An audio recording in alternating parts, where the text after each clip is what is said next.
Praise the lord. ದೇವರ ನಾಮಕ್ಕೆ ಸ್ತೋತ್ರವಾಗಲಿ. ವಾಕ್ಯದಿಂದ ರಕ್ಷಣೆ ಎಂಬ ಈ ಕಾರ್ಯಕ್ರಮಕ್ಕೆ ನಿಮ್ಮೆಲ್ಲರೂ ಕೂಡ ಯೇಸು ಕ್ರಿಸ್ತ ನಾಮದಲ್ಲಿ ಸ್ವಾಗತಿಸಿದ್ದೇನೆ. ಈ ಕಾರ್ಯಕ್ರಮವನ್ನು ಪ್ರಾರಂಭ ಮಾಡುವ ಮೊದಲು ನಾವು ಪ್ರಾರ್ಥನೆ ಮಾಡುವ. ದೇವರ ನಾಮಕ್ಕೆ ಸ್ತೋತ್ರವಾಗಲಿ. ಪ್ರಾರ್ಥಿಸುವ. ಸರ್ವಶಕ್ತನೂ ಮಹೋನ್ನತನೂ ಅದ್ಭುತನೂ ಆಗಿರುವಂಥ ದೇವರೇ, ನಿನ್ನ ಮಗನಾದ ಯೇಸು ಕ್ರಿಸ್ತನ ಮೂಲಕ ನಮ್ಮೆಲ್ಲರನ್ನು ಪ್ರೀತಿ ಮಾಡಿರೋ ದೇವರೇ, ಈ ಒಳ್ಳೆಯ ಸಮಯಕ್ಕಾಗಿ ಸ್ತೋತ್ರ ಮಾಡ್ತೇನೆ ದೇವರೇ. ಸ್ವಾಮಿ, ನಿನ್ನ ಮಗನಾದ ಯೇಸು ಕ್ರಿಸ್ತನ ಮೂಲಕ ರಕ್ಷಣೆ, ವಿಮೋಚನೆ, ನಿತ್ಯ ಜೀವ, ಆಶೀರ್ವಾದ ಎಲ್ಲವನ್ನೂ ಕೂಡ ಉಚಿತವಾಗಿ ದಯಪಾಲಿಸಿರುವಂಥ ಪರಲೋಕದ ತಂದೆ, ನಿನ್ನ ನಾಮಕ್ಕೆ ಸ್ತೋತ್ರ.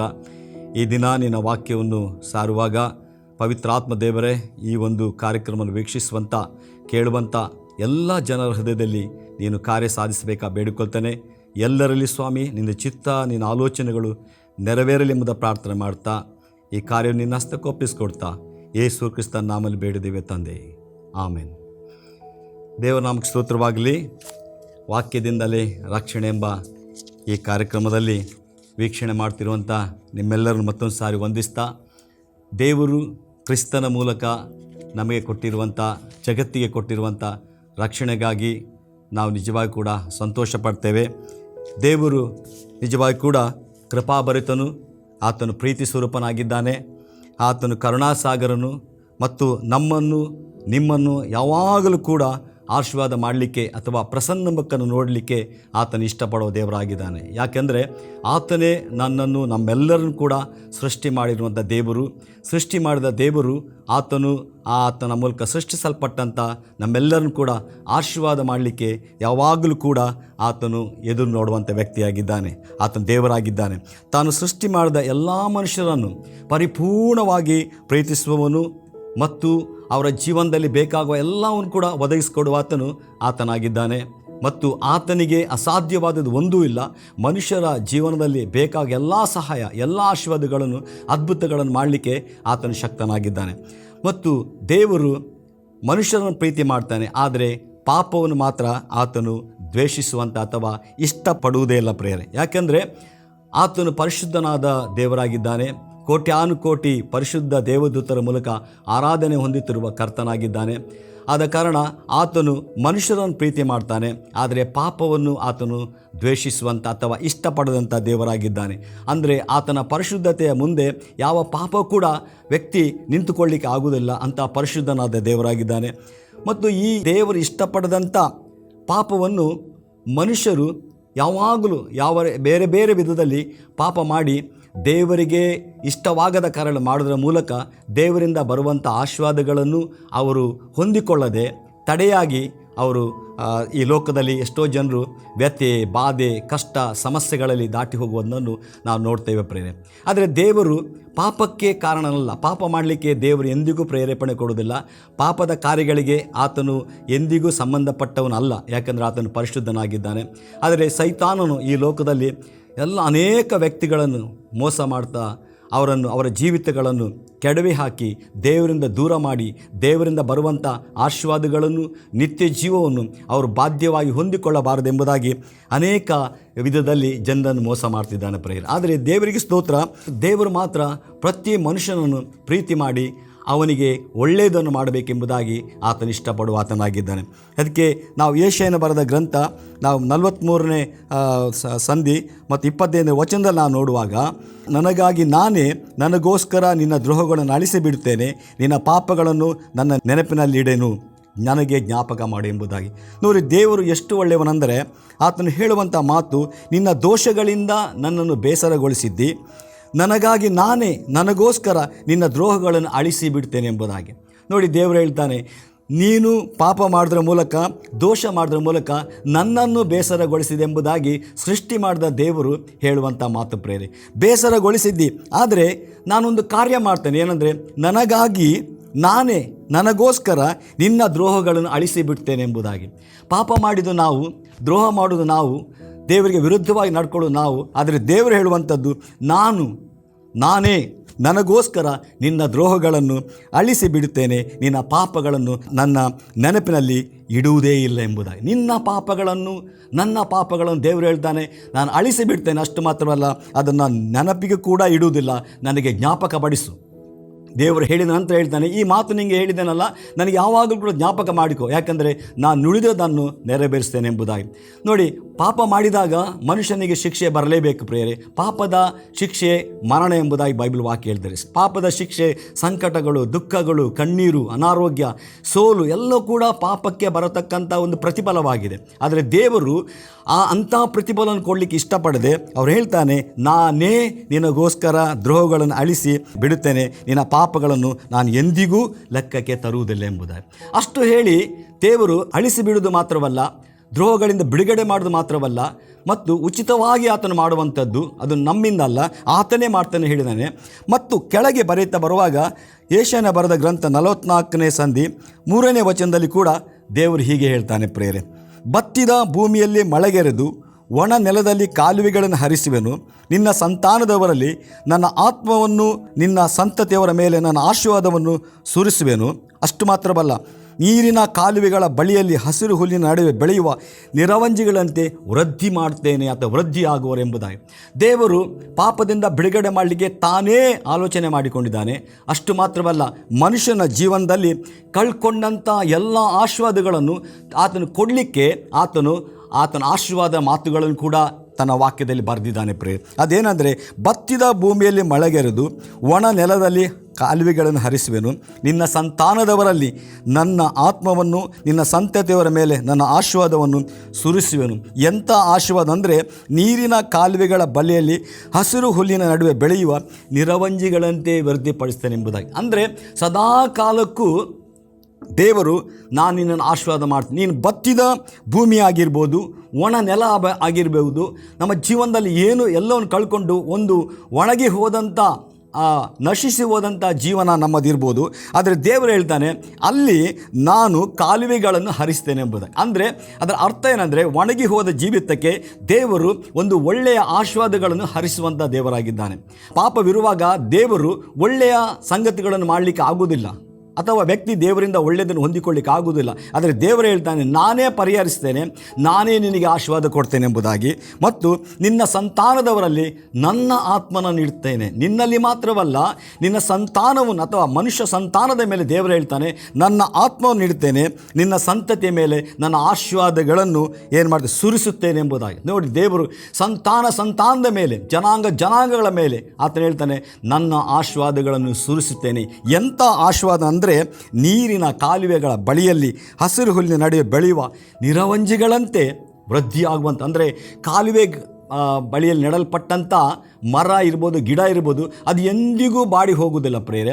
ಯಾವಾಗಲೂ ಫಲ ಕೊಡ್ತಾ ಹಚ್ಚ ಹಸಿರಾಗಿರುವಂಥ ಒಂದು ಪ್ರಾಸ್ಪ್ಯಾರಿಟಿಯನ್ನು ತೋರಿಸುವಂಥ ಒಂದು ಸಾದೃಶ್ಯವಾಗಿದೆ ಪ್ರಿಯರೇ. ದೇವರನ್ನು ನಂಬಿದಾಗ ಅಥವಾ ದೇವರ ಮೇಲೆ ನಂಬಿಕೆ ಇಟ್ಟು ಬರುವಂಥ ವ್ಯಕ್ತಿಗೆ ದೇವರು ಹೇಳ್ತಾನೆ, ಪಾಪದ ಪರಿಹಾರ ಮಾತ್ರವಲ್ಲ, ನಾನು ನಿನ್ನನ್ನು ಆಶೀರ್ವಾದ ಮಾಡ್ತೇನೆ ಎಂಬುದಾಗಿ ಹೇಳ್ತಾನೆ ಪ್ರಿಯರೇ. ಇದು ನಾವು ನೋಡುವಾಗ ಹಳ ಒಡಂಬಡಿಕೆಯಲ್ಲಿ ಇದ್ದಂಥ ಮಾತು. ದೇವರ ಆಲೋಚನೆಗಳು, ಅನಾದಿ ಸಂಕಲ್ಪಗಳು, ಮನುಷ್ಯನ ಮೇಲೆ ಆದಂಥ ಕಾರ್ಯಗಳು ಆಯಾ ಸಮಯದಲ್ಲಿ ಅವರು ಪ್ರವಾದಿಗಳ ಮೂಲಕ, ಸೇವಕರ ಮೂಲಕ ಅವರು ಬರೆಸಿಟ್ಟಿದ್ದಾರೆ. ಅವರು ದೇವರಿಂದ ಹೊಂದಂಥ ಮಾತುಗಳನ್ನು ಆತ್ಮನ ಮೂಲಕ ಹೊಂದಿಕೊಂಡು ಅವರು ಬರೆದಿದ್ದಾರೆ ಪ್ರಿಯರೇ. ಬರೆಯಲ್ಪಟ್ಟಂಥ ಪ್ರತಿಯೊಂದು ಮಾತುಗಳು ಅದು ದೇವರಿಂದ ಬಂದದ್ದು, ಅದು ದೇವರ ಮೂಲಕ ಕಂಪ್ಲೀಟ್ಲಿ ಅದು ನಿಜವಾಗಿ ನೆರವೇರುವಂಥ ಮಾತುಗಳಾಗಿದೆ ಪ್ರಿಯರೇ. ಈ ಮಾತನ್ನು ನಾವು ನೋಡ್ತೇವೆ. ಅಲ್ಲಿ ನೋಡುವಾಗ ಜನರಿಗೆ ಹೇಳುವಂಥ ಮಾತು, ನಾನು ನಿಮ್ಮನ್ನು ಆಶೀರ್ವಾದ ಮಾಡ್ತೇನೆ, ನಿಮ್ಮ ಜೀವಿತಗಳನ್ನು ಪಾಪದಿಂದ ಬಿಡುಗಡೆ ಮಾಡ್ತೇನೆ, ನಾನೇ ನಿಮಗೋಸ್ಕರ ದ್ರೋಹಗಳನ್ನು ಅಳಿಸಿಬಿಡ್ತೇನೆ ಹೇಳಿದರೆ ಆಗ ದೇವರು, ಅದು ಪರಲೋಕದಿಂದ ದೇವರು ತನ್ನ ಸೇವಕರ ಮೂಲಕ ಹೇಳಿದಂಥ ಮಾತು. ಈಗ ಆ ಮಾತು ಭೂಲೋಕದಲ್ಲಿ ಪ್ರತಿಯೊಬ್ಬರ ಜೀವನದಲ್ಲಿ ನೆರವೇರಬೇಕಾಗಿದೆ ಪ್ರಿಯರೇ. ಹಲ್ಲೆಲೂಯಾ. ಆ ಮಾತು ನೆರವೇರಲಿಕ್ಕೆ ದೇವರದ್ದೇ ಒಂದು ಸಮಯ ಉಂಟು. ಆ ಸಮಯದಲ್ಲಿ ದೇವರು ಆ ಕಾರ್ಯವನ್ನು ನೆರವೇರಿಸಲಿಕ್ಕೆ ಆತನು ಮಾಡುವಂಥ ದೇವರಾಗಿದ್ದಾನೆ. ಅದು ನಮ್ಮ ಸಮಯ ಅಲ್ಲ, ಅಥವಾ ಮತ್ತು ಯಾವ ವ್ಯಕ್ತಿಯ ಸಮಯ ಅಲ್ಲ ಪ್ರಿಯರೇ, ಅದು ದೇವರ ಸಮಯ.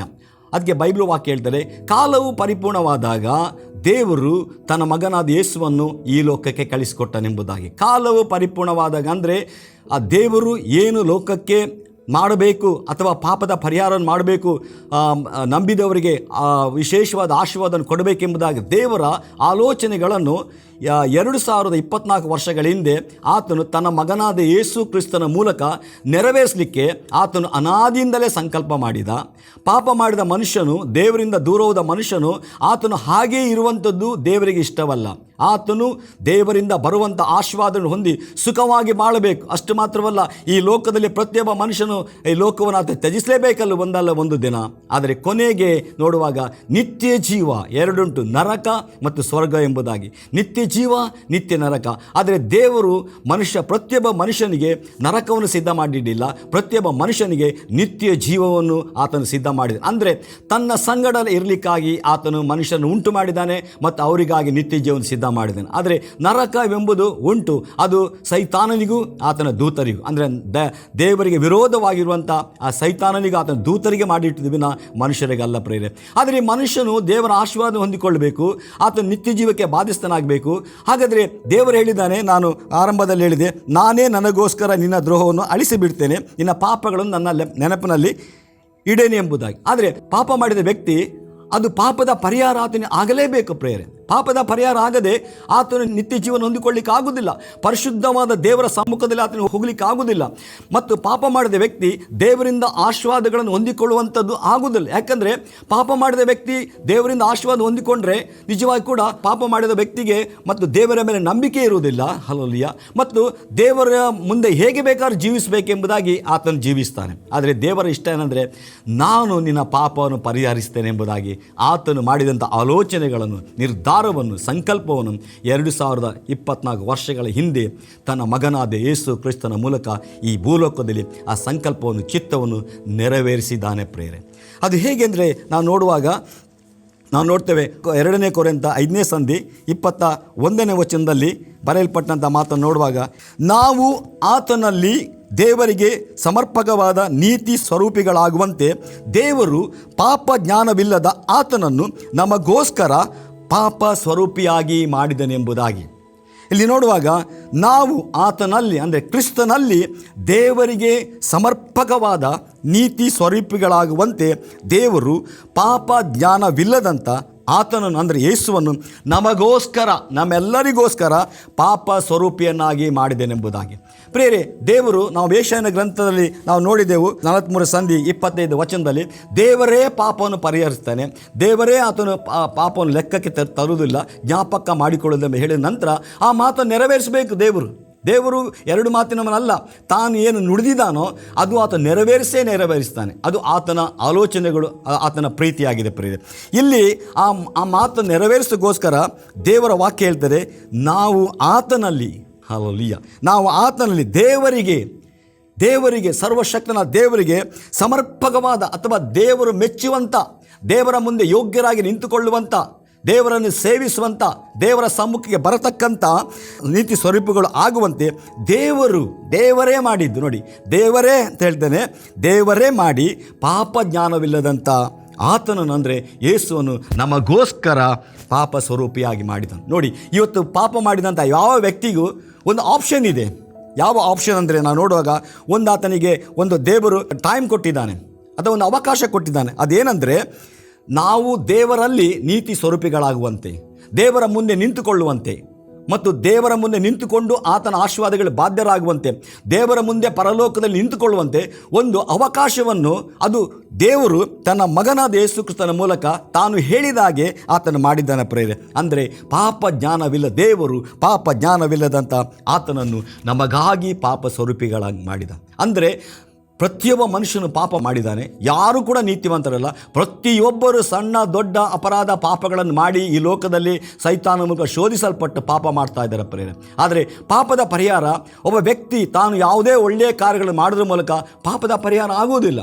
ಪಾಪದ ಪರಿಹಾರ ಆಗಬೇಕಾದ್ರೆ ರಕ್ತಧಾರ ಇಲ್ಲದೆ ಪಾಪದ ಪರಿಹಾರ ಇಲ್ಲ. ಆ ಯಾವ ರಕ್ತ, ಅದು ಪರಿಶುದ್ಧವಾದ ರಕ್ತ ಸುರಿಸಲ್ಪಡಬೇಕು, ದೇವರಿಗೆ ಮೆಚ್ಚುಗೆಯಾದ ರಕ್ತವಾಗಿರಬೇಕು ಪ್ರೇರೆ. ಆ ರಕ್ತ ಇರುವುದಾದರೆ ತನ್ನ ದೇವರ ಮಗನಾದ ಯೇಸು ಕ್ರಿಸ್ತನ ಮೂಲಕ ಮಾತ್ರ ಪ್ರಿಯರೇ. ಆತನು ಈ ಲೋಕದಲ್ಲಿ ಜನಿಸುವಾಗ ತಂದೆ ತಾಯಿಯಿಂದ ಜನಿಸಲಿಲ್ಲ. ಆತನು ಪರಿಶುದ್ಧಾತ್ಮನ ಮೂಲಕ ಆತನು ಕನ್ಯೆ ಮರಿಯಳ ಗರ್ಭದಲ್ಲಿ ಜನಿಸಿ ಬಂದ, ಅಂದರೆ ಪರಿಶುದ್ಧವಾದ ದೇವರಾಗಿ ಈ ಲೋಕದಲ್ಲಿ ದೇವರ ಮಗನಾಗಿ ಆತನು ಜನಿಸಿ ಬಂದ.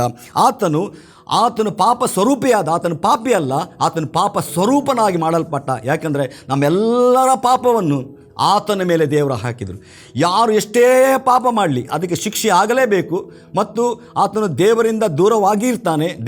ದೇವರಿಂದ ಆಶೀರ್ವಾದ ಹೊಂದಿಕೊಳ್ಳಿಕ್ಕೆ ಆಗುವುದಿಲ್ಲ, ನಿತ್ಯ ಜೀವನ ಹೊಂದಿಕೊಳ್ಳಿಕ್ಕೆ ಆಗುವುದಿಲ್ಲ. ಅದಕ್ಕೆ ದೇವರು ಎಲ್ಲರ ಪಾಪವನ್ನು ತನ್ನ ಮಗನಾದ ಯೇಸು ಕ್ರಿಸ್ತನ ಮೇಲೆ ಹಾಕಿದಾಗ ಆತನು ದೇವಕುಮಾರನು. ಆತನು ಪಾಪವಿಲ್ಲದವನು, ಪಾಪ ಜ್ಞಾನವೇ ಇಲ್ಲ, ಪಾಪಕ್ಕೂ ಆತನಿಗೆ ಸಂಬಂಧವೇ ಇಲ್ಲ. ಪರಿಶುದ್ಧನಾದ ದೇವ ಕುಮಾರನು ದೇವರು ಆತನ ಮೇಲೆ ಎಲ್ಲರ ಪಾಪವನ್ನು ಹಾಕಿಬಿಟ್ಟ. ಆಗ ದೇವರು ಆತನನ್ನು ನೋಡುವಾಗ ಪಾಪ ಸ್ವರೂಪಿಯಾದ ಶಿಲುಬೆಗೆ ಆತನು ಹಾಕಲ್ಪಡೋ ಸಮಯದಲ್ಲಿ ಆತನು ಹೇಳ್ತಾನೆ, ತಂದೆ ಯಾಕೆ ನನ್ನನ್ನು ಕೈ ಬಿಟ್ಟಿದ್ದಿ ಅಂತ ಕೇಳುವಾಗ ದೇವರು ಒಂದು ಉತ್ತರವನ್ನು ಕೂಡ ಆತನಿಗೆ ಕೊಡುವುದಿಲ್ಲ. ಆತನನ್ನು ಆ ಮರಣದಿಂದ ತಪ್ಪಿಸೋದಿಲ್ಲ. ಯಾಕಂದರೆ ಪ್ರತಿಯೊಬ್ಬ ಮನುಷ್ಯನ ಪಾಪವು ಯೇಸು ಕ್ರಿಸ್ತನ ಮೇಲೆ ಇದ್ದದರಿಂದ ಅಲ್ಲಿ ದೇವರು ಯೇಸುವನ್ನು ನೋಡುವಾಗ ಆತನು ತನ್ನ ಮಗನನ್ನಾಗಿ ನೋಡಲಿಲ್ಲ, ಆತನೋಡ ಪಾಪ ಸ್ವರೂಪಿಯಾಗಿದ್ದಾನೆ.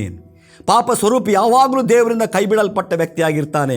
ಆದರೆ ದೇವರು ತನ್ನ ಮಗನನ್ನು ಆ ಸಮಯದಲ್ಲಿ ಕೈ ಬಿಟ್ಟ. ಯಾಕಂದರೆ ನಂಬುವಂಥ ಪ್ರತಿಯೊಬ್ಬರ ಪಾಪದ ಪರಿಹಾರ ಯೇಸು ಕ್ರಿಸ್ತನ ರಕ್ತದ ಮೂಲಕವೇ, ಮರಣದ ಮೂಲಕ ಆಗಬೇಕೆಂಬುದಾಗಿ ದೇವರ ಆಲೋಚನೆ ಆಗಿದ್ದು, ದೇವರೇ ಮನುಷ್ಯರ ಪಾಪವನ್ನು ಪರಿಹಾರ ಮಾಡಲಿಕ್ಕಾಗಿ ಸ್ವತಃ ತನ್ನ ಮಗನನ್ನು ಕಳಿಸಿಕೊಟ್ಟ ಪ್ರೇರೆ. ಆತನು ಪಾಪ ಸ್ವರೂಪಿಯಾಗಿ ಮಾಡಿ ಆತನು ಪಾಪಗಳನ್ನು ಹೊತ್ತುಕೊಂಡು ಎಲ್ಲರ ಪಾಪವನ್ನು ಆತನು ನೀಗಿಸಿಬಿಟ್ಟ ಪ್ರೇರೆ. ನೀಗಿಸಿ ಆತನು ಹೊತ್ತುಕೊಂಡು ಸತ್ತಾಗ ಎಲ್ಲರ ಪಾಪಗಳು ಕ್ಷಮಿಸಲ್ಪಟ್ಟವು, ಎಲ್ಲರ ಪಾಪಗಳು ಪರಿಹಾರವಾಯಿತು. ಈಗ ಸೈತಾನನಿಗೂ ಯಾವ ಅಧಿಕಾರವಿಲ್ಲ ಈತನ ಪಾಪಿ ಎಂಬುದಾಗಿ ಹೇಳಿಕೊಳ್ಳಲಿಕ್ಕೆ. Praise the lord. ಮತ್ತು ದೇವರು ಕೂಡ ಮುಂದೆ ನಿಂತುಕೊಳ್ಳಲಿಕ್ಕೆ ದೇವರೇ ಮನುಷ್ಯನನ್ನು ಯೋಗ್ಯನಾಗಿ ಮಾಡಿಬಿಟ್ಟ. ಮತ್ತು ನಾವು ಮುಂದಕ್ಕೆ ನೋಡುವಾಗ ದೇವರ ವಾಕ್ಯ ಹೇಳ್ತದೆ, ರೋಮಪುರ ಪತ್ರಿಕೆ 4ನೇ ಸಂಧಿ 5ನೇ ವಚನದಲ್ಲಿ ಕೂಡ ಹೀಗೆ ಬರೆಯಲ್ಪಟ್ಟಿದೆ. ನಾವು ನೋಡುವಾಗ ದೇವರ ವಾಕ್ಯದ ಮೂಲಕವೇ ನಾವೆಲ್ಲವನ್ನು ಕೂಡ ತಿಳ್ಕೊಳ್ಬೇಕು, ನಂಬಬೇಕು. ಆಗಲೇ ನಮ್ಮ ಜೀವನದಲ್ಲಿ ದೇವರ ಆಶೀರ್ವಾದಗಳನ್ನು ನಾವು ಹೊಂದಿಕೊಳ್ಳಿಕ್ಕಾಗ್ತದೆ. ಬೈಬಲ್ ವಾಕ್ಯ ಹೀಗೆ ಹೇಳ್ತಾರೆ, ರೋಮಾಪುರ 4ನೇ ಸಂಧಿ 5ನೇ ವಚನ, ಆದರೆ ಯಾವನು ಪುಣ್ಯ ಕ್ರಿಯೆಗಳನ್ನು ಮಾಡಿದವನಾಗಿರದೆ ಪಾಪಾತ್ಮರನ್ನು ನೀತಿವಂತರೆಂದು ನಿರ್ಣಯಿಸುವಾತನಲ್ಲಿ ನಂಬಿಕೆ ಇಡುತ್ತಾನೋ ಅವನ ನಂಬಿಕೆಯೇ ನೀತಿ ಎಂದು ಎಣಿಸಲ್ಪಡುವುದು. ದೇವರು ಯಾವನನ್ನು ಪುಣ್ಯ ಕ್ರಿಯೆಗಳಿಲ್ಲದೆ ನೀತಿವಂತನೆಂದು ಎಣಿಸುತ್ತಾನೋ ಅವನು ಧನ್ಯನು. ಯಾವನು ಪುಣ್ಯ ಕ್ರಿಯೆಗಳನ್ನು ಮಾಡಿದವನಾಗಿರದೆ ಪಾಪಾತ್ಮರನ್ನು ನೀತಿವಂತರೆಂದು ನಿರ್ಣಯಿಸುವಾತನಲ್ಲಿ ನಂಬಿಕೆ ಇಡ್ತಾನೋ ಅವನ ನಂಬಿಕೆಯೇ ನೀತಿ ಎಂಬುದು ನಿರ್ಣಯಿಸಲ್ಪಡ್ತದೆ. ಮತ್ತು ದೇವರು ಯಾವನನ್ನು ಪುಣ್ಯ ಕ್ರಿಯೆಗಳಿಲ್ಲದೆ ನೀತಿವಂತನನ್ನು ಎಣಿಸ್ತಾನೋ ಅವನು ಧನ್ಯನು. ನೋಡಿ, ಇಲ್ಲಿ ಬೈಬಲ್ ವಾಕ್ಯ ಹೇಳಿದರೆ ಪುಣ್ಯ ಕ್ರಿಯೆಗಳನ್ನು ಮಾಡಿ ಯಾರೂ ದೇವರ ಸಮ್ಮುಖದಲ್ಲಿ ಹೋಗಲಿಕ್ಕೆ ಆಗುವುದಿಲ್ಲ. ಬೈಬಲ್ ವಾಕ್ಯ ಹೇಳ್ತಾರೆ ಎಲ್ಲ ಪುಣ್ಯ ಕ್ರಿಯೆಗಳೆಲ್ಲ ಕೂಡ ದೇವರ ಮುಂದೆ ಯೋಗ್ಯವಾಗಿ ಕಂಡು ಬರುವುದಿಲ್ಲ. ಹಲ್ಲೆಲೂಯಾ. ಆದರೆ ಬೈಬಲ್ ವಾಕ್ಯ ಹೇಳ್ತಾರೆ ಪುಣ್ಯ ಕ್ರಿಯೆಗಳನ್ನು ಮಾಡಿದವನಾಗಿರದೆ ಪಾಪಾತ್ಮರನ್ನು, ಪಾಪ ಮಾಡಿದ ವ್ಯಕ್ತಿಯನ್ನು ನೀತಿವಂತನೆಂದು ನಿರ್ಣಯಿಸುವಾತನಲ್ಲಿ ನಂಬಿಕೆ ಯಾರಿಡ್ತಾರೋ ಅವರೇ ನೀತಿವಂತರೆಂಬುದು ನಿರ್ಣಯಿಸಲ್ಪಡ್ತಾರೆ. ಅಥವಾ ದೇವರ ಮುಂದೆ ನಿಂತುಕೊಳ್ಳಲಿಕ್ಕೆ ಯೋಗ್ಯ ವ್ಯಕ್ತಿಗಳಾಗುವಂಥದ್ದು ಅದು ನಂಬುವುದರ ಮೂಲಕ. ಯಾರನ್ನು ನಂಬುವುದರ ಮೂಲಕ? ಇಲ್ಲಿ ಬೈಬಲ್ ವಾಕ್ಯ ಹೇಳ್ತಾರೆ ಪಾಪಾತ್ಮರಾದ ನಮ್ಮನ್ನು ನೀತಿವಂತರನ್ನು ನಿರ್ಣಯಿಸುವಾತನಲ್ಲಿ ನಂಬಿಕೆ ಇಡುವಾಗ ನಾವು ಯಾರ ಮೇಲೆ ನಂಬಿಕೆ ಇಡಬೇಕಂದ್ರೆ, ನಮ್ಮ ಪಾಪಗಳನ್ನು ಹೊತ್ತುಕೊಂಡಂಥ, ನಮ್ಮ ಅಪರಾಧ, ನಮ್ಮ ದ್ರೋಹ, ನಮ್ಮ ಶಾಪ ಎಲ್ಲವನ್ನು ಕೂಡ ಶಿಲುಬೆಯಲ್ಲಿ ಹೊತ್ತುಕೊಂಡು ನೀಗಿಸಿದಂಥ, ನಮಗಾಗಿ ಸತ್ತಂಥ ಆ ಯೇಸು ಕ್ರಿಸ್ತನನ್ನು ನಂಬುವಾಗ ಅಥವಾ ಆತನಲ್ಲಿ ನಾವು ನಂಬಿಕೆ ಇಡುವಾಗ ದೇವರಿಗೆ ಸ್ತೋತ್ರವಾಗಲಿ, ಅವನ ನಂಬಿಕೆಯೇ ನೀತಿ ಎಂಬುದು ಎಣಿಸಲ್ಪಡ್ತದೆ. ಯಾವಾಗ ನಂಬುತ್ತಾನೋ ಬೈಬಲ್ ವಾಕ್ಯ ಹೇಳ್ತಾರೆ ಆತನು ನೀತಿವಂತನೆಂಬುದಾಗಿ ನಿರ್ಣಯ ಹೊಂದುತ್ತಾನೆ. ಆ ದಿನದಿಂದ, ಆ ನಂಬುವಂಥ ಆ ದಿನದಿಂದ ಸ್ವಾಮಿ ನಾನು ಪಾಪಿಯಾಗಿದ್ದೇನೆ, ನಾನು ಅಪರಾಧಿಯಾಗಿದ್ದೇನೆ, ನಾನು ದ್ರೋಹಿಯಾಗಿದ್ದೇನೆ, ದೇವರೇ ನಾನು ವಿರುದ್ಧವಾದ ಅನೇಕ ತಪ್ಪುಗಳನ್ನು ಮಾಡಿದ್ದೇನೆ, ಅನ್ಯಾಯ ಮಾಡಿದ್ದೇನೆ, ಮೋಸ ಮಾಡಿದ್ದೇನೆ, ಇದೆಲ್ಲ ನಿನ್ನ ದೃಷ್ಟಿಯಲ್ಲಿ ತಪ್ಪು. ಆದರೆ ಇದಕ್ಕೆ ಶಿಕ್ಷೆ ನನಗೆ ಬಂದರೆ ನಾನು ಈ ಲೋಕದಲ್ಲಿ ಸ್ವಾಮಿ ಸುಖವಾದ ಜೀವನ ಮಾಡಲಿಕ್ಕೆ ಆಗುವುದಿಲ್ಲ. ನೀನು ನನ್ನ ದೃಷ್ಟಿಸಿದಾದರೆ ನಾನು ಪಾಪಿಯಾಗಿದ್ದೇನೆ, ಈ ಪಾಪಿ ನಾನು ಪರಲೋಕ ರಾಜ್ಯಕ್ಕೆ ಬಾಧ್ಯಸ್ಥನಾಗಲಿಕ್ಕೆ ಆಗುವುದಿಲ್ಲ, ನನ್ನ ಪುಣ್ಯ ಕ್ರಿಯೆಗಳು ಯಾವತ್ತೂ ಕೂಡ ನಿನ್ನ ಮುಂದೆ ಯೋಗ್ಯವಾಗಿ ಕಂಡು ಬರುವುದಿಲ್ಲ ಎಂಬುದಾಗಿ ನಂಬಿ ನನಗಾಗಿ ಯೇಸು ಪ್ರಾಣ ಕೊಟ್ಟಿದ್ದಾನೆ, ನನ್ನೆಲ್ಲ ಅಪರಾಧಗಳನ್ನು ಆತನು ಹೊತ್ತುಕೊಂಡಿದ್ದಾನೆ, ನನಗೆ ಬಿಡುಗಡೆ ಆಗಿದೆ, ನಾನು ಅದನ್ನು ನಂಬುತ್ತೇನೆ ಎಂಬುದಾಗಿ ಯಾವ ವ್ಯಕ್ತಿ ನಂಬುತ್ತಾನೋ ಪ್ರೇರೆ, ಅದೇ ಕ್ಷಣದಲ್ಲಿ ಬೈಬಲ್ ವಾಕ್ಯ ಹೇಳ್ತಾರೆ ಆತನು ನೀತಿವಂತನೆಂಬುದಾಗಿ ನಿರ್ಣಯಿಸಲ್ಪಡ್ತಾನೆ. ಅಂದರೆ ನಾವು ನೋಡ್ತೇವೆ ದೇವರಿಂದ ಬರುವಂಥ ಪ್ರತಿಯೊಂದು ಆಶೀರ್ವಾದಗಳಿಗೆ ಆತನು ಬಾಧ್ಯನಾಗ್ತಾನೆ ಪ್ರಿಯರೇ. ಮತ್ತು ಆತನ ಪಾಪವೆಲ್ಲ ಕೂಡ ಆ ನಂಬಿದ ಕ್ಷಣದಿಂದಲೇ, ಯಾವಾಗ ಹೃದಯ ನಂಬುತ್ತಾನೋ ಅದೇ ಕ್ಷಣದಿಂದಲೇ ಅವನಿಗೆ ಪಾಪದಿಂದ ಬಿಡುಗಡೆ ಆಗ್ತದೆ. ಯಾಕೆಂದರೆ ಆತನ ಪಾಪಿ ಆಗುವುದಿಲ್ಲ, ಆತನ ಪಾಪಿಯಾಗಿದ್ದ, ಆದರೆ ಆ ನಂಬಿದ ಕ್ಷಣದಿಂದ ಆತನ ಪಾಪಿಯಲ್ಲ. ಆತನು ಯಾರನ್ನು ನಂಬಿದಾನ ಪ್ರಿಯರೇ, ಆ ಯೇಸು ಕ್ರಿಸ್ತನು ಇವನಿಗೆ ನಂಬಿದಂಥ ಈ ವ್ಯಕ್ತಿ ಎಲ್ಲ ಪಾಪಗಳನ್ನು ಹೊತ್ತುಕೊಂಡು ಆತನ ಪಾಪ ಸ್ವರೂಪಿಯಾಗಿದ್ದಾನೆ. ದೇವರು ಆ ನಂಬಿದಂಥ ವ್ಯಕ್ತಿಯನ್ನು ನೋಡುವಾಗ ಆತನಲ್ಲಿ ಪಾಪವೇ ಇರುವುದಿಲ್ಲ. ಯಾಕೆಂದರೆ ಆತ ನಂಬಿದ್ದಾನಲ್ಲ ಯೇಸುವನ್ನು. ದೇವರ ಆಲೋಚನೆ ಆಗಿದೆಯಲ್ಲ, ದೇವರು ಹೇಳಿದಾನಲ್ಲ, ನಾನೇ ನಿನ್ನ ಪಾಪಗಳನ್ನು ಪರಿಹರಿಸ್ತೇನೆ, ನಿನ್ನ ಪಾಪವನ್ನು ಲೆಕ್ಕಕ್ಕೆ ತರುವುದಿಲ್ಲ ಎಂಬ ದೇವರೇ ಹೇಳಿದಾನಲ್ಲ. ದೇವರೇ ಆ ಮಾತುಗಳನ್ನು ತನ್ನ ಮಗನಾದ ಯೇಸು ಕ್ರಿಸ್ತನ ಮೂಲಕ ನೆರವೇರಿಸಿದ. ಅದನ್ನು ಯಾರು ನಂಬುತ್ತಾನೋ ಪ್ರೇರೆ, ಆ ದಿನದಿಂದ ದೇವರು ಆ ವ್ಯಕ್ತಿಯನ್ನು ದೃಷ್ಟಿಸುವಾಗ ಆತನ ಪಾಪಿಯಾಗಿರುವುದಿಲ್ಲ. ಆತ ನಿರ್ದೋಷಿಯು, ನೀತಿವಂತನು, ಪರಿಶುದ್ಧನು ಆಗಿ ದೇವರ ಮುಂದೆ ಆತನು ಕಾಣಲ್ಪಡ್ತಾನೆ. ದೇವರ ಮುಂದೆ ಶಿಲುಬೆಯಲ್ಲಿ ಯೇಸು ಪಾಪ ಸ್ವರೂಪಿಯಾಗಿ ಕಂಡು ಬಂದ. ಯಾಕೆಂದರೆ ಇದನ್ನು ನಂಬಿದವರು ನೀತಿ ಸ್ವರೂಪಿಗಳಾಗಿರಬೇಕೆಂಬುದಾಗಿ. ದೇವರು ಯಾಕೆ ಈ ಕಾರ್ಯವನ್ನು ಮಾಡಬೇಕು ಪ್ರಿಯರೇ? ದೇವರು ಯಾಕೆ ಈ ಕಾರ್ಯವನ್ನು ಮಾಡಬೇಕು? ದೇವರು ಪಾಪ ಮಾಡಿದ ವ್ಯಕ್ತಿಗೆ ಶಿಕ್ಷೆ ಕೊಡ್ಬೋದು, ಪಾಪ ಮಾಡಿದ ವ್ಯಕ್ತಿ ನರಕಕ್ಕೆ ಹಾಕ್ಬೋದು, ಪಾಪ ಮಾಡಿದ ವ್ಯಕ್ತಿಯನ್ನು ದೇವರು ಕೈ ಬಿಡ್ಬೋದು, ಸುಮ್ಮನೆ ಇರ್ಬೋದು. ಆದರೆ ದೇವರು ಅಂಥ ಹೃದಯವುಳ್ಳವನಲ್ಲ. ಆತನು ಲೋಕದಲ್ಲಿ ಮನುಷ್ಯನ ಸೃಷ್ಟಿ ಮಾಡಿದ್ದು ತನಗಾಗಿ ಸೃಷ್ಟಿ ಮಾಡಿದ್ದಾನೆ. ಆದಾಮ ಅವರನ್ನು ಸೃಷ್ಟಿ ಮಾಡಿದ್ದು ತನಗಾಗಿ ಸೃಷ್ಟಿ ಮಾಡಿದ್ದು. ಮನುಷ್ಯ ಬೇರೆ ಪ್ರಾಣಿಗಳನ್ನು, ಪಶು ಪಕ್ಷಿಗಳನ್ನು, ಸೃಷ್ಟಿಯನ್ನು ಎಲ್ಲವನ್ನು ಕೂಡ ಸೃಷ್ಟಿ ಮಾಡಿದ್ದು ಮನುಷ್ಯನಿಗಾಗಿ. ಆದರೆ ಮನುಷ್ಯನನ್ನು ಸೃಷ್ಟಿ ಮಾಡಿದ್ದು ತನಗಾಗಿ ಪ್ರಿಯರೇ. ತನಗಾಗಿ ಸೃಷ್ಟಿ ಮಾಡಿದಂಥ ಈ ದೇವರು, ಪ್ರೈಸ್ ದ ಲಾರ್ಡ್, ಈ ಮನುಷ್ಯನು ಪಾಪ ಮಾಡಿದಾಗ ದೇವರು ಸುಮ್ಮನೆ ಇದ್ದುಕೊಂಡು ನೋಡಿ ನೀನು ನರಕಕ್ಕೆ ಹೋಗಿ ಎಂಬುದಾಗಿ ಇಷ್ಟಪಡ್ತಾನೆ ಪ್ರೇರೆ? ಖಂಡಿತವಾಗಿ ಇಷ್ಟಪಡೋದಿಲ್ಲ. ಅಂಥ ಹೃದಯ ದೇವರದ್ದು ಅಲ್ಲವೇ ಅಲ್ಲ. ಅದಕ್ಕೆ ಆತನು ತನ್ನ ಮಗನಾದ ಯೇಸು ಕ್ರಿಸ್ತನನ್ನು ಕಳಿಸಿಕೊಟ್ಟ ಪ್ರೇರೆ. ಹಲ್ಲೆಲೂಯಾ. ಮತ್ತು ಇವತ್ತು ನಾವು ಯಾವುದು ಕೂಡ ನಮ್ಮ ಪುಣ್ಯಕ್ರಿಯೆಗಳಿಂದ ನಾವು ನೀತಿವಂತರಾಗಲಿಕ್ಕೆ ಆಗೋದಿಲ್ಲ, ನಮ್ಮ ಯೋಗ್ಯ ಕ್ರಿಯೆಗಳಿಂದ ನೀತಿವಂತರಾಗಲಿಕ್ಕೆ ಆಗೋದಿಲ್ಲ. ಆದರೆ ನಾವು ನಮಗಾಗಿ ಪಾಪ ಸ್ವರೂಪಿಯಾಗಿರುವಂಥ ಯೇಸು ಕ್ರಿಸ್ತನ ಮೇಲೆ ನಂಬಿಕೆ ಇಡುವಾಗ ನಾವು ನೀತಿವಂತರೆಂಬುದಾಗಿ ನೆನೆಸಲ್ಪಡ್ತೇವೆ. ನಾವು ಧನ್ಯರು ಪ್ರಿಯರೇ. ಮತ್ತು ಬೈಬಲ್ ವಾಕ್ಯ ಹೇಳ್ತಾರೆ, 2 ಕೊರಿಂಥ 5:19 ವಚನ ನೋಡುವಾಗ ಹೀಗೆ ಬೈಬಲ್ ವಾಕ್ಯ ಹೀಗೆ ಹೇಳ್ತಾರೆ, ಆ ಸಮಾಧಾನದ ವಾಕ್ಯವೇನೆಂದರೆ, ದೇವರು ಮನುಷ್ಯರ ಅಪರಾಧಗಳನ್ನು ಅವರ ಲೆಕ್ಕಕ್ಕೆ ಹಾಕದೆ ಲೋಕವನ್ನು ಕ್ರಿಸ್ತನಲ್ಲಿ ತನಗೆ ಸಮಾಧಾನ ಪಡಿಸಿಕೊಳ್ಳುತ್ತಿದ್ದಾನೆಂಬುದೇ ಎಂಬುದು. ನೋಡಿ, ಬೈಬಲ್ ವಾಕ್ಯ ಸ್ಪಷ್ಟವಾಗಿ ಮತ್ತೊಂದು ಸಾರಿ ಹೇಳ್ತಾರೆ, ಆ ಸಮಾಧಾನದ ವಾಕ್ಯ ಅಥವಾ ಆ ಸುವಾರ್ತೆ ಅಥವಾ ಅದು ಆಶೀರ್ವಾದದ ಮಾತು ಏನಂದರೆ, ಮನುಷ್ಯರಿಗೆ ಶುಭ ಸಮಾಚಾರ ಏನಂದರೆ, ಶುಭದ ವಾರ್ತೆ ಏನಂದರೆ ಪ್ರಿಯರೇ, ಆ ಸಮಾಧಾನದ ವಾಕ್ಯವೇನೆಂದರೆ, ದೇವರು ಮನುಷ್ಯರ ಅಪರಾಧಗಳನ್ನು ಅವರ ಲೆಕ್ಕಕ್ಕೆ ಹಾಕದೆ ಲೋಕವನ್ನು ಕ್ರಿಸ್ತನಲ್ಲಿ ತನಗೆ ಸಮಾಧಾನ ಪಡಿಸಿಕೊಳ್ಳಬೇಕೆಂಬುದೇ. ದೇವರ ವಾಕ್ಯ ಹೇಳ್ತಾರೆ, ಮನುಷ್ಯರ ಪಾಪಗಳನ್ನು ಅವರ ಲೆಕ್ಕಕ್ಕೆ ಹಾಕಲಿಲ್ಲ. ಪಾಪ ಮಾಡಿದ ಯಾವ ಮನುಷ್ಯನಾಗಿರ್ಬೋದು ಪ್ರಿಯರೇ, ನಾವು ನೋಡ್ತೇವೆ ದೇವರ ವಾಕ್ಯ ಹೇಳ್ತಾರೆ, ಅವನ ಲೆಕ್ಕಕ್ಕೆ ಹಾಕದೆ ಕ್ರಿಸ್ತನಲ್ಲಿ ತನಗೆ ಸಮಾಧಾನ ಪಡಿಸಿಕೊಳ್ಬೇಕೆಂಬುದಾಗಿ. ಪಾಪ ಮಾಡಿದ ಪ್ರತಿ ವ್ಯಕ್ತಿ ದೇವರಿಂದ ದೂರವಾಗಿರ್ತಾನೆ. ದೇವರು ಪಾಪವನ್ನು ಇಷ್ಟಪಡೋದಿಲ್ಲ ಪ್ರಿಯರೇ, ಮನುಷ್ಯರನ್ನು ಇಷ್ಟಪಡ್ತಾನೆ, ಪಾಪವನ್ನು ಇಷ್ಟಪಡೋದಿಲ್ಲ. ಆದರೆ ಪಾಪ ಮಾಡಿದ ವ್ಯಕ್ತಿಯನ್ನು ದೇವರು ತನ್ನ ಸಂಗಡ ಸೇರಿಸಿಕೊಳ್ಳಿಕ್ಕೆ ಆಗೋದಿಲ್ಲ, ಪರಲೋಕ ರಾಜ್ಯವನ್ನು ಕೊಳ್ಳಿಕ್ಕೆ ಆಗೋದಿಲ್ಲ, ದೇವರಿಂದ ಬರುವಂಥ ಬಾಧ್ಯತೆಯನ್ನು ಅವನು ಹೊಂದಿಕೊಳ್ಳಿಕ್ಕೆ ಆಗೋದಿಲ್ಲ. ಯಾಕೆಂದರೆ ಪಾಪವು ಆ ಎಲ್ಲ ಕಾರ್ಯಗಳನ್ನು ತಡೆದಿಟ್ಟಿರ್ತದೆ. ಆದರೆ ದೇವರ ನಿರ್ಣಯ ಅಥವಾ ದೇವರ ಪ್ರೀತಿ ಏನಂದರೆ, ಅಥವಾ ದೇವರ ಆಲೋಚನೆ ಏನಂದರೆ, ಮನುಷ್ಯ ಪಾಪ ಮಾಡಿದಾಗ ಅವನ ಪಾಪವನ್ನು ನಾನು ಅವನಕ್ಕೆ ಲೆಕ್ಕಕ್ಕೆ ಹಾಕುವುದಿಲ್ಲ. ದೇವರು ಎಷ್ಟು ಒಳ್ಳೆಯವರು ನೋಡಿ. ನಾನು ಮಾಡಿದ ಪಾಪ, ಮನುಷ್ಯರು ಮಾಡಿದ ಪಾಪ ದೇವರು ಹೇಳ್ತಾನೆ ನಿನ್ನ ಲೆಕ್ಕಕ್ಕೆ ಹಾಕುವುದಿಲ್ಲ. ದೇವರು ನಮ್ಮ ಪಾಪಗಳನ್ನು ಪ್ರತಿನಿತ್ಯ ಲೆಕ್ಕಕ್ಕೆ ಹಾಕಿದರೆ ಎಷ್ಟು ಪಾಪಗಳನ್ನು ನಾವು ಮಾಡಿರ್ತೇವೆ ಪ್ರೇರೆ, ಎಷ್ಟು ಅಪರಾಧಗಳನ್ನು ಮಾಡಿರ್ತೇವೆ. ಎಲ್ಲ ಪಾಪಗಳನ್ನು ನೋಡುವಾಗ ನಾವು ನೋಡ್ತೇವೆ ಪ್ರೇರೆ, ರಾಶಿಯಾಗಿದ್ದ ದೊಡ್ಡ ಗುಡ್ಡೆಯಾಗೆ ಕಾಣ್ಬೋದು ನಮ್ಮ ಪಾಪಗಳು. ಆದರೆ ದೇವರು ಹೇಳ್ತಾನೆ, ಮಗನೇ, ಮಗಳೇ, ನಿನ್ನ ಪಾಪವನ್ನು ನಿನ್ನ ಲೆಕ್ಕಕ್ಕೆ ಹಾಕುವುದಿಲ್ಲ. ನಾನು ನಿನ್ನನ್ನು ಪಾಪದಿಂದ ಬಿಡುಗಡೆ ಮಾಡಬೇಕೆಂಬುದಾಗಿ, ನಿನ್ನನ್ನು ಆಶೀರ್ವಾದ ಮಾಡಬೇಕೆಂಬುದಾಗಿ ನಾನು ಸಂಕಲ್ಪ ಮಾಡಿದ್ದೇನೆ. ಮನುಷ್ಯನೇ ಸಂಕಲ್ಪ ಮಾಡಿದ್ದೇನೆ. ಅದಕ್ಕೆ ನನ್ನ ಮಗನನ್ನು ಕಳಿಸಿಕೊಟ್ಟಿದ್ದೇನೆ. ಆ ನನ್ನ ಮಗನ ಮೇಲೆ ನಿನ್ನ ಅಪರಾಧಗಳನ್ನು ಹಾಕಿದ್ದೇನೆ, ನಿನ್ನೆಲ್ಲ ದೋಷಗಳನ್ನು ಹಾಕಿದ್ದೇನೆ, ನಿನ್ನೆಲ್ಲ ಸಂಕಟಗಳನ್ನು ಹಾಕಿದ್ದೇನೆ, ನಿನ್ನ ರೋಗವನ್ನು ಆತನ ಮೇಲೆ ಹಾಕಿದ್ದೇನೆ, ನಿನ್ನ ಬಡತನವನ್ನು ಆತನ ಮೇಲೆ ಹಾಕಿದ್ದೇನೆ. ನೀನು ಇದನ್ನು ನಂಬುದ್ರೆ, ನೀನು ನಂಬಿದರೆ ಸಾಕು. ಬೈಬಲ್ ವಾಕ್ಯ ಹೇಳ್ತಾರೆ, ನೀತಿವಂತನೆಂಬುದಾಗಿ ನಿರ್ಣಯಿಸಲ್ಪಡ್ತಾನೆ. ಆತನು ದೇವರಿಂದ ಆಶೀರ್ವಾದ ಹೊಂದಿದ ವ್ಯಕ್ತಿಯಾಗಿರ್ತಾನೆ. ಪ್ರಿಯರೇ, ಈ ಒಂದು ಕಾರ್ಯಕ್ರಮ ವೀಕ್ಷಿಸುವ ನಿಮ್ಮ ಜೀವನದಲ್ಲಿ ದೇವರಿಗೆ ನಿಮ್ಮ ಜೀವಿತ ಸಮರ್ಪಣೆ ಮಾಡಿಕೊಟ್ಟು, ದೇವರೇ ನನ್ನನ್ನು ಆಶೀರ್ವಾದ ಮಾಡು, ನಾನು ನಿನ್ನ ಮಗನಾದ ಯೇಸುವನ್ನು ನಂಬುತ್ತೇನೆ, ನನ್ನ ಜೀವನದಲ್ಲಿ ನಿತ್ಯ ಜೀವವನ್ನು, ಲೋಕದ ಸಮಸ್ತ ಆಶೀರ್ವಾದವನ್ನು ನನಗೆ ದಯಪಾಲಿಸು ಎಂಬುದಾಗಿ ನೀವು ನಂಬಿಕೆಯಿಂದ ಹೇಳುವುದಾದರೆ ಇವತ್ತೇ ದೇವರು ನಿಮ್ಮೆಲ್ಲ ಪಾಪಗಳನ್ನು ಕ್ಷಮಿಸಿ ದೇವರಿಂದ ಬರುವಂಥ ಆಶೀರ್ವಾದಗಳನ್ನು ಈ ಲೋಕದಲ್ಲಿ ಮತ್ತು ಜಯದ ಜೀವಿತವನ್ನು, ಪರಲೋಕದ ನಿತ್ಯ ಜೀವವನ್ನು ಆತನು ನಿಮಗೆ ಕೊಡಲಿಕ್ಕೆ ಶಕ್ತನಾಗಿದ್ದಾನೆ. ನಾವು ಒಂದು ನಿಮಿಷ ಪ್ರಾರ್ಥನೆ ಮಾಡುವ. ಕರ್ತನೇ, ನಿನ್ನ ನಾಮಕ್ಕೆ ಸ್ತೋತ್ರವಾಗಲಿ. ನಿನ್ನ ಮಗನಾದ ಯೇಸು ಕ್ರಿಸ್ತನ ಮೂಲಕ ಮಾಡಿರುವಂಥ ಉನ್ನತವಾದ ಯೋಜನೆಗಳು ಸ್ವಾಮಿ, ಆಲೋಚನೆಗಳು, ಪಾಪದ ಪರಿಹಾರ ಸ್ವಾಮಿ ನಿನ್ನ ಮಗನ ಮೂಲಕ ನೀನು ಮಾಡಿಟ್ಟಿದ್ದೇವೆ. ಇದನ್ನು ವೀಕ್ಷಣೆ ಮಾಡಿದ ಪ್ರತಿಯೊಬ್ಬರು ಸ್ವಾಮಿ, ರಕ್ಷಣೆ ಹೊಂದಂಥ ಪ್ರತಿಯೊಬ್ಬರು ನಂಬಿ ರಕ್ಷಣೆ ಹೊಂದಿ ನಿನ್ನ ಮಕ್ಕಳಾಗಿ ನಿನ್ನ ಆಶೀರ್ವಾದಕ್ಕೆ ಬಾಧ್ಯರಾಗಿ ಜೀವಿಸಲಿ. ಯೇಸು ಕ್ರಿಸ್ತನ ನಾಮದಲ್ಲಿ ಬೇಡಿದ್ದೇವೆ ತಂದೆ. Amen, amen, amen. Praise God. Thank you Jesus. ಸುವಾರ್ತೆ ತಲುಪದ ಊರು ಇರಲೇಬಾರದು, ಸಭೆಯೂ ಇಲ್ಲದ ಗ್ರಾಮ ಇರಬಾರದೆಲ್ಲಿಯೂ. ಸುವಾರ್ತೆ ತಲುಪದ ಊರು ಇರಲೇಬಾರದು, ಸಭೆಯೂ ಇಲ್ಲದ ಗ್ರಾಮ ಇರಬಾರದೆಲ್ಲಿಯೂ. ಇದುವೇ